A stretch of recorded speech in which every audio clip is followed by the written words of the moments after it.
Good day, Humanistas. What I'm doing right now is a supplemental video of our discussion about the concept of politics. Mabilis lang to, but I think this can help you a lot later on as we go on with our discussions about the concept of politics and governance. Now, as we recall the agreed definition of politics, and that politics is a human activity that deals to a certain extent with power, conflict, and decision making. But how can we determine if a given situation is purely human activity and not power, nor conflict, nor decision making? Or how do we analyze if the focus is more on power rather than human activity, or conflict rather than power, or decision making rather than conflict? That, my dear students, is the challenge. Okay? That is why I'm making this video so that it may help you in determining situations related to politics. Again, going back to our agreed definition of politics, we must have to focus ourselves on human activity, also with power, conflict, and decision making. Okay?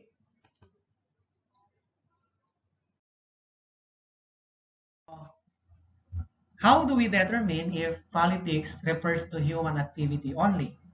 Or in a given political situation, how can we determine if that situation emphasizes human activity and not as power or conflict or decision making?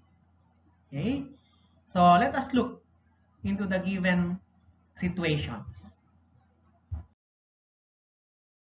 This situation, the president will deliver his sona tomorrow afternoon. Is this politics as human activity? Or can we also consider this as power in politics?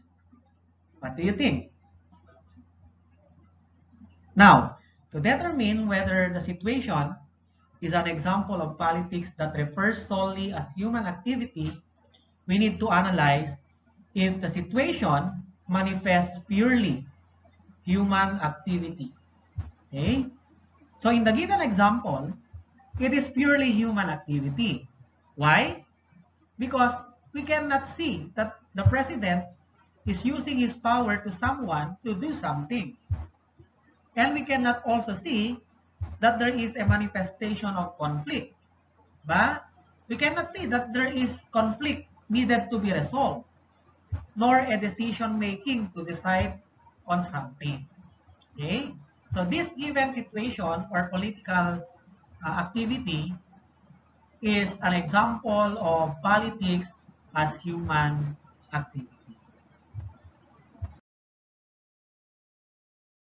Yan. The employee attends the General Assembly. Is it politics mainly as human activity? Or can we also consider this as politics in the context of power or conflict or decision making? The answer is it is purely human activity. Again, to analyze, you must have to look into the situation if there is the presence of power or conflict or decision making. Okay? If the focus is mainly on human activity, then the answer is politics as human activity. Okay? Next. How about this one? Many students are attending the vigil. Again, this is mainly human activity. We cannot really determine here that there is the presence of power. Okay? Nor there is a manifestation that there is conflict. That is why they are attending the vigil. Right? Or there is a decision making to be made in order to resolve a conflict. So in that situation, okay, it tells us that it is mainly or purely human activity. Politics as human activity. Okay? Those are the examples of political situations wherein we can see the manifestation of politics as human activity. Okay? Now, how about politics as power? How do we determine if politics refers to the concept of power? Simply look into the broad definition of power. Okay? What was our definition of power in our previous discussion? We learned that power is the ability of a person to let others do something even if they do not want to do it. Okay? So there is power if it shows the capability of one person to let the other person do something that otherwise that person does not want to do it. So we look again into some situations wherein we can see or we can determine if there is a presence of politics as power. Let us look on this situation. Teacher Mario required the students to read the book from page 20 to 40. Do we see power in this situation? What do you think? Yes, indeed, there is power here. But can we consider it as human activity also? Precisely yes. But the emphasis of the situation is on politics as power because it is very evident, as you can see it, that in the given situation, there is the use of an individual's capacity to command someone, do something, even if that someone does not want to do it. Diba? Like for example, if I'm going to ask you or to require you to read many cases and analyze these cases, even if you do not want to do it, since I have the authority to command you to do it, you're going to do it. Daming to do it, ah. Diba? But what I mean here is that this situation can also be considered as human activities. Actually, all political activities are considered human activities. But in determining whether it is purely human activity or it is also concerned with power, or mostly the emphasis is on conflict or decision making, we need to analyze the manifestations of these aspects in the definition of politics. And in this given situation, it is very evident, it is very clear that there is the use of power by teacher Mario to require the student to read the book. Okay? So it is more on politics as power. Okay? Now, how about this one? How about this situation? Secretary Guillermo ordered the committee to convene at exactly 1 o'clock in the afternoon. Is there a manifestation of politics as power? Yes. Okay? And mostly the emphasis of that situation is on politics as power. Okay? So don't be confused. All political activities are considered human activity. But in analyzing situations like this, okay, we must also have to consider the emphasis. If that situation really looks into politics as human activity or power or conflict or decision making. Okay?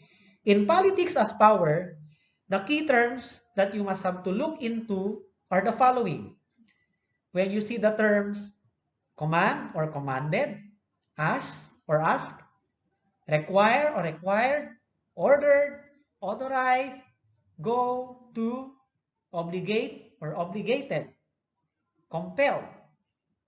Okay? Those are the key terms that you need to look into in order to really determine if there is a manifestation of politics as power in a given political situation. Okay?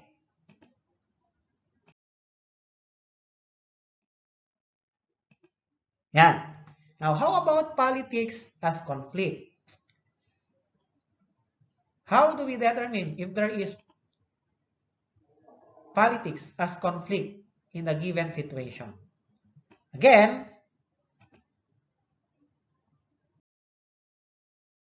let us look into this. Okay? We go back with our definition of politics as conflict. We must remember that to solve conflict, there must be the use of politics. Diba? And the use of politics involves the use of compromise in resolving conflict. So it is again easy to analyze a situation if it manifests politics as conflict. Okay? Like for example, in this situation, the board of advisors and the student leaders convened to talk about the issue of discrimination inside the campus. Okay? So, in analyzing it, there is the presence of conflict. And what is that conflict? The issue of discrimination inside the campus. Okay? And what is being done?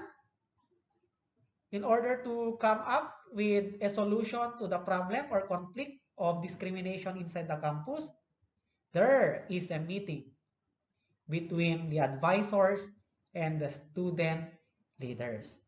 Okay? So there is conflict and there is also compromise that had been done or that is being done in order to solve the conflict in that situation. Okay? The key terms to look into when we talk about politics as conflict and compromise are the following. Okay? If you see in the situation the terms to talk about the problem, okay, to solve the issues of, to meet a solution to the problem, okay, those are the key terms that you need to look into in order for you to easily determine whether the given political situation is politics as conflict and compromise. Okay? And this situation is also manifesting politics as conflict and compromise. Okay? The two countries had a bilateral meeting to solve the issue of territorial dispute. This is a well-known issue today between the Philippines and China. But when we refer to political activities, it is really manifested in that situation that there is conflict and compromise being done in order to solve the issue of territorial disputes. Okay? Yan. And lastly, how do we determine if the given situation is politics as decision making? Well, in here, we should also simply analyze first if there is conflict in that situation and that there was a decision made to solve the conflict. I'll repeat. To simply analyze if the situation is politics as decision making, okay, first we must have to see if there is a conflict in that political situation and that there was a decision made to solve the conflict. Okay, let us look at these given examples.